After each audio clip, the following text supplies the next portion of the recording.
कहानी की शुरुआत होती है मैट मर्डॉक नाम के एक बच्चे से जो न्यूयॉर्क के हेल किचन इलाके में रहता था। उसके मोहल्ले के लड़के अक्सर उसे परेशान करते थे। मैट के पिता जैक अपने जमाने में एक जाने माने बॉक्सर हुआ करते थे, पर मैट के पैदा होने के बाद उन्होंने बॉक्सिंग छोड़ दी और दिन भर शराब के नशे में धुत रहने लगे। शराब की लत होने के बावजूद जैक अपने बेटे की पढ़ाई के पैसे जुटाने के लिए जी तोड़ मेहनत करता था, क्योंकि वो मैट को एक अच्छा भविष्य देना चाहता था। पर अचानक एक दिन मैट को ये पता चला कि उसके पिता गुंडों के लिए काम करते हैं। मैट अपने पिता जैक को अपना हीरो समझता था, पर जब उसने अपने पिता को मासूम लोगों को धमकाते देखा तो उसका दिल बुरी तरह टूट गया और वो उसी पल वहां से भाग निकला।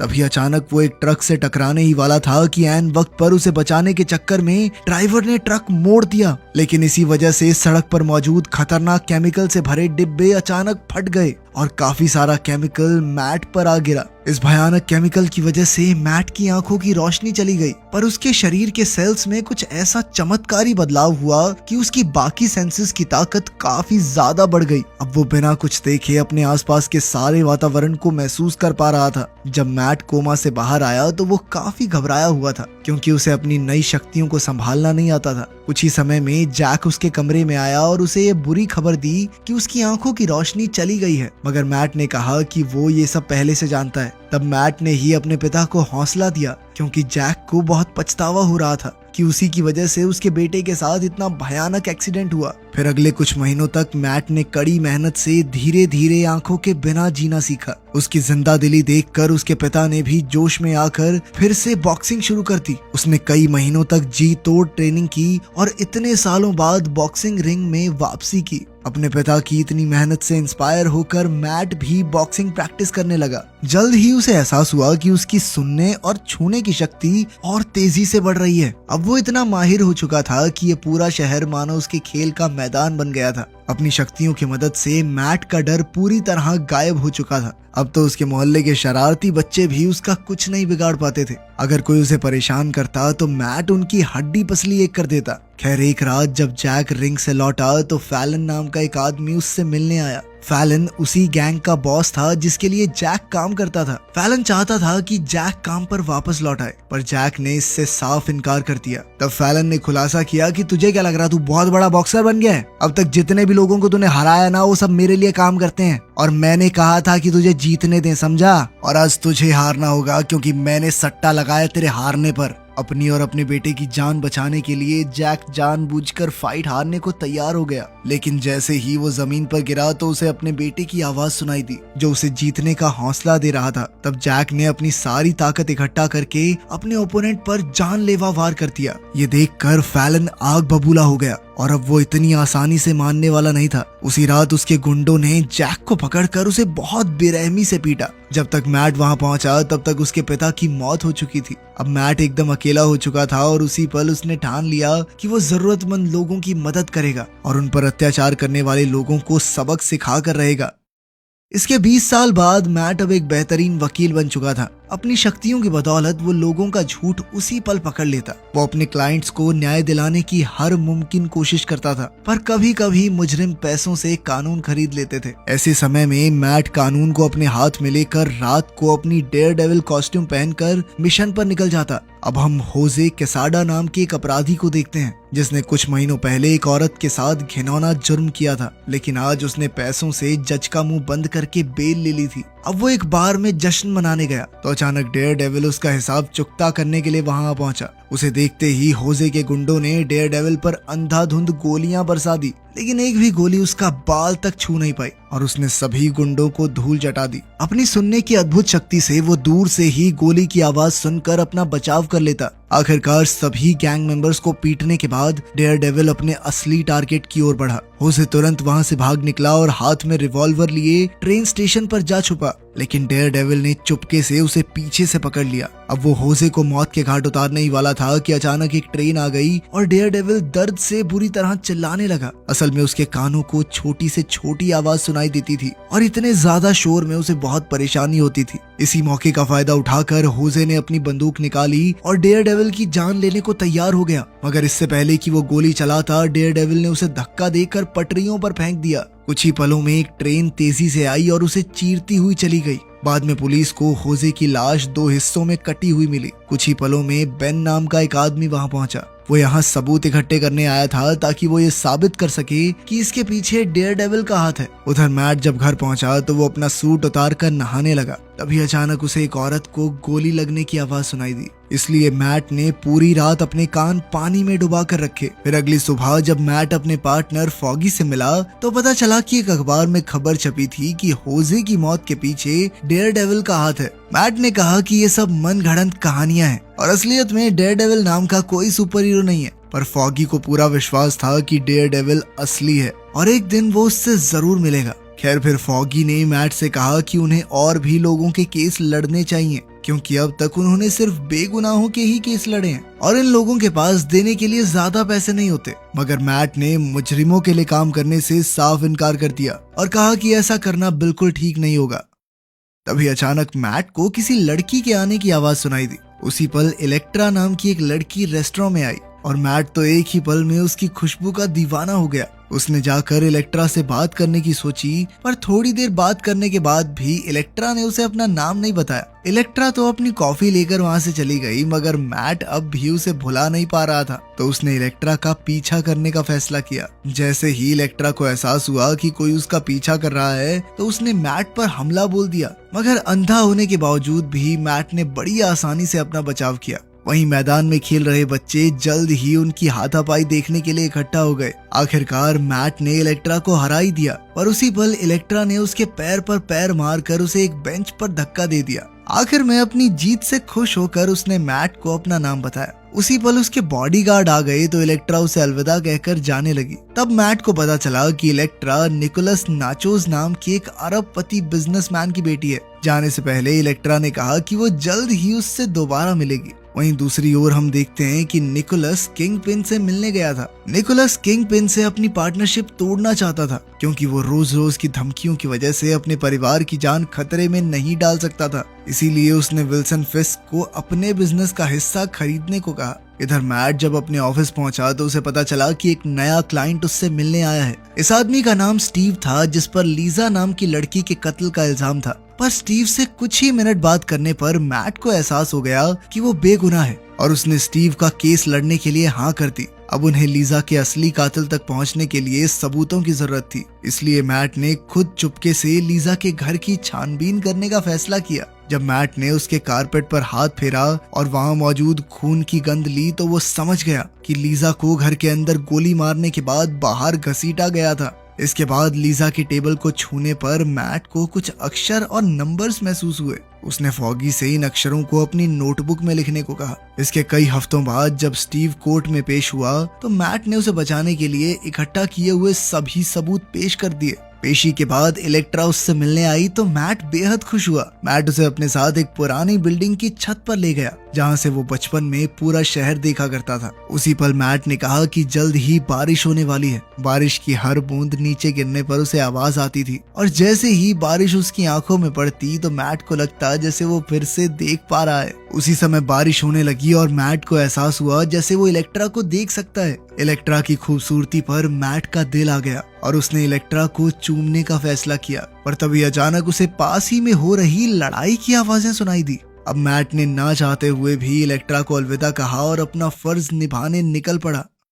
जल्द ही उसने गैंगस्टर को ढूंढ निकाला और उसे बुरी तरह पीटने के बाद हेल्स किचन इलाके से दूर रहने को कहा। पर तब उस गुंडे ने बताया कि ये इलाका किंगपिन के कब्जे में आ चुका है। तभी अचानक डेयरडेविल ने देखा कि उस गुंडे का बेटा भी वहां मौजूद था और वो उसे देखकर डर के मारे रो रहा था। इससे मैट को काफी दुख हुआ और वो अगली सुबह सीधा चर्च पहुंचा। वहां उसकी मुलाकात फादर लैंटॉम से हुई। फादर ने उसे कहा कि वो जब चाहे मन की शांति के लिए चर्च में आ सकता है। खैर बाद में जब मैट अपने ऑफिस पहुंचा तो उसे एक पार्टी का न्योता आया था। उसे +1 इनविटेशन मिला था तो वो किसी को अपने साथ डेट के तौर पर भी ले जा सकता था। जब फॉगी ने ये सुना तो वो तुरंत ही मैट के साथ जाने को तैयार हो गया। जब वो दोनों होटल में पहुंचे तो जर्नलिस्ट बेन उरिक ने मैट को अपना कार्ड देकर कहा कि वो उससे बहुत जरूरी मुद्दे पर बात करना चाहता है। उसी पल फॉगी की नजर विल्सन फिस्क पर पड़ी तो उसने तुरंत जाकर विल्सन को अपने और अपनी लॉ कंपनी के बारे में बताया। आज रात वो सभी बड़े लोगों से मिलकर अपने क्लाइंट बांधना चाहता था,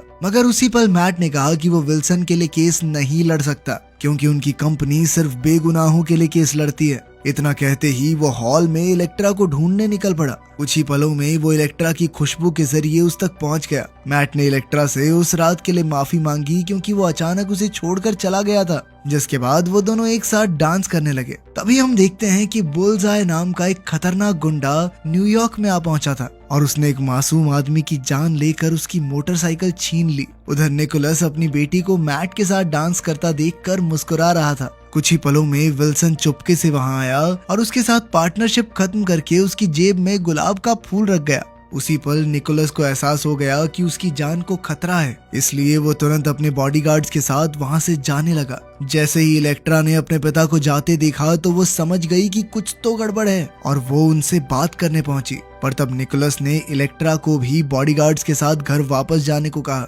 इलेक्ट्रा को कुछ समझ नहीं आ रहा था, पर फिर भी वो मैट को अलविदा कहकर अपनी लिमोजिन में बैठकर निकल गई। इधर मैट को इलेक्ट्रा की सेफ्टी की चिंता हो रही थी, इसीलिए उसने फटाफट अपनी कॉस्ट्यूम पहनी और उसके पीछे निकल पड़ा। जल्द ही उसने देखा कि मोटरसाइकिल पर बैठा एक आदमी तेजी से इलेक्ट्रा का पीछा कर रहा था। मैट समझ गया कि इलेक्ट्रा और निकोलस की जान को खतरा है। इधर बुल्सआई ने अपनी बेल्ट से निकले 2 ब्लेड्स फेंककर इलेक्ट्रा के ड्राइवर और बॉडीगार्ड को मार डाला और अचानक इलेक्ट्रा की लिमोजीन एक वैन से जा टकराई। अब बुल्सआई इलेक्ट्रा पर हमला करने को तैयार था, पर ऐन वक्त पर डेयरडेविल उसे बचाने आ गया। बुल्सआई ने डेयरडेविल की ओर तेज तर्रार ब्लेड फेंका, पर डेयरडेविल ऐन वक्त पर दूर हट गया। ये देखकर बुल्सआई भी हक्का बक्का रह गया क्योंकि आज तक उसका निशाना खाली नहीं गया था। अब बुल्सआई ने अपने रास्ते में आने वाली इस अड़चन को मिटाने का फैसला कर लिया था, इसलिए वो मैट को अपनी बाइक से कुचलने निकल गया। लेकिन तभी मैट ने उसके सर पर जोरदार लात मारकर उसे दूर फेंक दिया। सच तो ये था कि बुल्सआई को किंगपिन ने निकोलस का खात्मा करने के लिए भेजा था। तब बुल्सआई ने डेयरडेविल का डंडा छीनकर सीधा निकोलस की तरफ फेंक दिया। इस बार उसका निशाना सीधा ठिकाने पर लगा था। इधर इलेक्ट्रा को लगा कि उसके पिता पर हमला करने वाला इंसान डेयरडेविल है। उसने उसी पल डेयरडेविल पर अंधाधुंध गोलियां बरसा दी। जब उसकी गोलियां खत्म हुई तो वो अपने पिता के पास बैठकर फूट फूट कर रोने लगी क्योंकि अब उन्हें हॉस्पिटल ले जाने के लिए भी बहुत देर हो चुकी थी। उधर निकोलस की मौत के बाद जब मैट घर लौटा तो वो बहुत गुस्से में था क्योंकि उसे खुद से नफरत हो रही थी क्योंकि एक लड़की को पसंद करता था, उसकी सुरक्षा करने में भी नाकामयाब हो गया। खैर अगले दिन बुल्सआई ने किंगपिन के एक सिक्योरिटी गार्ड को मार डाला और उसके ऑफिस में घुस आया। किंगपिन ने उसे खूब शाबाशी दी क्योंकि बुल्सआई ने न सिर्फ निकोलस को मार डाला था बल्कि उसकी मौत का इल्जाम डेयरडेविल पर भी लगा दिया। लेकिन बुल्सआई अब भी शांति से बैठने वाला नहीं था क्योंकि जिंदगी में पहली बार उसका निशाना चूका था। अब अपना बदला पूरा करने के लिए बुल्सआई ने डेयरडेविल को खत्म करने का फैसला कर लिया। उधर इलेक्ट्रा ने अपने पिता के लिए एक फ्यूनरल रखा जहां विल्सन फिस्क भी शामिल हुआ था। खैर जब इलेक्ट्रा अपनी कार की ओर जा रही थी तो मैट उससे मिलने आया। उसी पल बारिश होने लगी और थोड़ी देर के लिए मैट एक बार फिर से इलेक्ट्रा को देख पाया। जाने से पहले इलेक्ट्रा ने कहा कि वो अपने पिता की मौत का बदला लेकर रहेगी, पर मैट का कहना था कि इससे कुछ भी ठीक नहीं होगा। लेकिन इलेक्ट्रा उसकी बात को अनसुना करके वहां से चली गई। उसी पल बेन मैट के पास आया और कहा कि उसके पास स्टीव के केस में काम आने लायक खुफिया जानकारी है। बेन ने खुलासा किया कि लीसा उसकी खबरी हुआ करती थी, मगर जल्द ही वो किंगपिन के गुंडे के प्यार में पड़ गई। लीसा ने बेन को ऑफिसर मैकेंजी नाम के एक आदमी के बारे में बताया था जिसने अब स्टीव के खिलाफ कोर्ट में गवाही दी थी। ये जानकारी हासिल करने के बाद मैट उस रात ऑफिसर मैकेंजी की गाड़ी में जबरदस्ती घुस गया और उसे हथकड़ियों से बांध दिया। इसके बाद मैट ने गाड़ी बहुत तेज चलाकर कई एक्सीडेंट किए ताकि मैकेंजी डर के मारे सब कुछ उगल दे। आखिरकार मैकेंजी ने खुलासा किया कि वो किंगपिन के दबाव में आकर कोर्ट में झूठी गवाही दे रहा है। मैकेंजी ने कहा कि जो भी किंगपिन की बात नहीं मानता उसका हाल निकोलस जैसा ही होता है। किंगपिन इतना खतरनाक है कि वो अपने दुश्मनों के परिवार तक को नहीं छोड़ता, इसीलिए अब मरने की अगली बारी इलेक्ट्रा की थी। वहीं दूसरी ओर फॉगी रात भर ऑफिस में बैठकर लीजा के कातिल तक पहुंचने के लिए छानबीन कर रहा था। तब अपनी सेक्रेटरी कैरन की मदद से उसे एहसास हुआ कि मैट को लीजा के घर में जो सुराग मिला था वो असल में उल्टा है। जल्द ही उसे एहसास हुआ कि वाव का मतलब था वेस्ली ओवन वेल्च। ये आदमी विल्सन फिस्क के लिए ही काम करता था। खैर अगली सुबह बेन मॉर्ग में अपने दोस्त से मिला जिसने उसे वो डंडा दिखाया जिससे निकोलस की मौत हुई थी। जैसे ही उन्होंने डंडे के नीचे लगे बटन को घुमाया तो उसमें से एक मेटल रॉड बाहर निकली और वो किसी अंधे इंसान की छड़ी बन गई। उसी समय फॉगी ने बेन को फोन करके कहा कि लीजा के केस में एक बहुत बड़ा सुराग उसके हाथ लगा है। फिर रात को मैट बुलजाई को खत्म करने की तैयारी कर रहा था। वहीं दूसरी ओर इलेक्ट्रा जी तोड़ ट्रेनिंग करके अपनी फाइटिंग स्किल्स बढ़ा रही थी ताकि वो अपने पिता की मौत का बदला ले सके। कुछ ही देर में जब डेयर डेविल बुलजाई को ढूंढने निकला तो अचानक इलेक्ट्रा ने तलवारों से उस पर जोरदार हमला बोल दिया। डेयर डेविल ने अपना बचाव करते हुए इलेक्ट्रा को समझाया कि उसने निकोलस को नहीं मारा, पर इलेक्ट्रा ने उसकी एक ना सुनी। इस हाथापाई में मैट इलेक्ट्रा के सभी हमलों से बचता रहा और उसने खुद इलेक्ट्रा पर कोई वार नहीं किया। वो इलेक्ट्रा को यही समझाना चाहता था कि वो उसका दुश्मन नहीं है, मगर इलेक्ट्रा फिर भी नहीं रुकी और अंत में उसने डेयर डेविल की छाती में तलवार घोंप दी। जाने से पहले उसने कहा कि वो अपने पिता के कातिल की आंखों में आंखें डालकर देखना चाहती है, इसीलिए उसने डेयर डेविल का मुखौटा उतार दिया। अपने सामने अपने बॉयफ्रेंड को देखकर इलेक्ट्रा के पैरों तले जमीन खिसक गई। उसे एहसास हुआ कि सच में मैट ने उसके पिता की जान नहीं ली। इसके कुछ देर बाद बुलजाई भी वहां आ गया तो मैट ने इलेक्ट्रा को फटाफट छुप जाने को कहा, लेकिन इलेक्ट्रा पीछे नहीं हटी और बुलजाई से बदला लेने के लिए उसकी तरफ तेजी से चाकू फेंक दिया। मगर बुलजाई ने वो चाकू पकड़कर वापस इलेक्ट्रा पर ही निशाना साध दिया जो सीधा उसकी हथेली में जा लगा। इलेक्ट्रा ने बड़ी मुश्किल से चाकू अपने हाथ से निकाला और अपना दर्द भुलाकर बुलजाई का मुकाबला करने निकल पड़ी। लेकिन बुलजाई एक मंजा हुआ खिलाड़ी था जो आज तक एक भी फाइट नहीं हारा था। उसने कुछ ही पलों में इलेक्ट्रा को दूर फेंक दिया और एक ताश के पत्ते से वार किया जिससे उसकी गर्दन से खून बहने लगा। जब मैट ने अपनी गर्लफ्रेंड को मुसीबत में देखा तो उसने उसकी मदद करने की कोशिश की, लेकिन उसकी हालत इतनी नाजुक थी कि वो खड़ा भी नहीं हो पाया। उधर बुलजाई ने अंत में इलेक्ट्रा को गर्दन से उठाकर उसके पेट में तलवार घोंप दी ताकि उसके जिंदा रहने की कोई उम्मीद न बचे। तभी अचानक आसमान में एक पुलिस हेलीकॉप्टर आ पहुंचा और उन्होंने बुलजाई को घुटनों के बल बैठ जाने को कहा, मगर बुलजाई इलेक्ट्रा पर एक गुलाब फेंककर वहां से भाग निकला। इधर इलेक्ट्रा बहुत बुरी तरह जख्मी हो चुकी थी, पर वो जैसे तैसे रेंगते हुए मैट के पास चली गई क्योंकि वो अपनी आखिरी सांसें मैट की बाहों में लेना चाहती थी। कुछ ही पलों में मैट को इलेक्ट्रा की धड़कनें सुनाई देनी बंद हो गई और वो समझ गया कि इलेक्ट्रा अब इस दुनिया में नहीं रही। उसी पल उसे पुलिस के आने की आवाज सुनाई दी तो वो इलेक्ट्रा की लाश को वहीं छोड़कर गायब हो गया। इधर डिटेक्टिव निक को इलेक्ट्रा की लाश मिली। वहीं मैट पुलिस से बचने के लिए चर्च में छुप गया था। वहां फादर लैंटम ने उसके जख्मों पर मरहम पट्टी की। कुछ ही समय में बुलजाई भी चर्च में घुस आया और उसने सीधा फादर के पास चाकू फेंककर अपने आने का ऐलान किया। उसी समय डेयर डेविल ने फादर को पीछे के दरवाजे से भागकर पुलिस को खबर करने को कहा। इसके बाद डेयर डेविल और बुलजाई के बीच युद्ध शुरू हो गया। बुलजाई ने उस पर तरह तरह के वार किए, लेकिन डेयर डेविल ने अपने खास डंडे से उसका जवाब दिया। वो बुलजाई को जख्मी करने में कामयाब रहा और जैसे ही उसने भागने की कोशिश की तो डेयर डेविल उसके पीछे दौड़ा।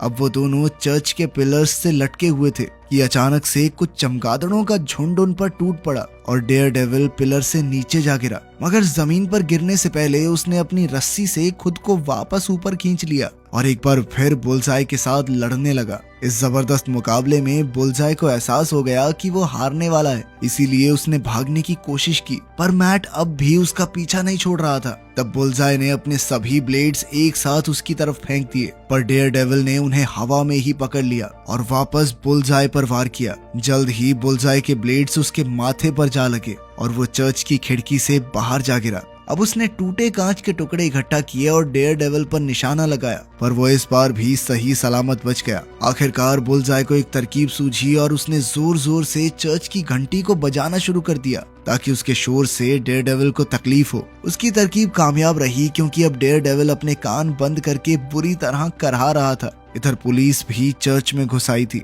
आखिरकार अब बुलजाई ने डेयर डेविल को कमजोर करके उस पर बेरहमी से हमला किया। वो जानबूझकर और ज्यादा शोर पैदा कर रहा था। बातों ही बातों में बुलजाई ने खुलासा किया कि विल्सन फिस्क ही असली किंगपिन है। जब भी विल्सन के गुंडे किसी की जान लेते थे तो वो निशानी के तौर पर उस पर एक गुलाब का फूल छोड़ जाते। ये सुनकर मैट को एहसास हुआ कि कई साल पहले उसके पिता को भी विल्सन के आदमियों ने ही मारा था।